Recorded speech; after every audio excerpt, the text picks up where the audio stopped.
સોનગઢમાં તિરંગા યાત્રાથી દેશભક્તિનો માહોલ છવાયો। સોનગઢ તાલુકામાં સોનગઢ નગરપાલિકા અને પ્રશાસન દ્વારા તિરંગા યાત્રાનું આયોજન કરવામાં આવ્યું હતું।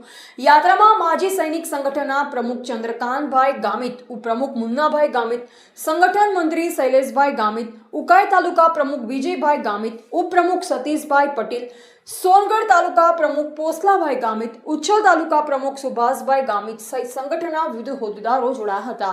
આ ઉપરાંત સાર્વજનિક હાઈસ્કૂલ, નૂતન વિદ્યા મંદિર સ્કૂલ તેમજ આર્ટ્સ કોમર્સ કોલેજના વિદ્યાર્થીઓએ મોટી સંખ્યામાં ઉપસ્થિત રહી તિરંગા યાત્રામાં ભાગ લીધો।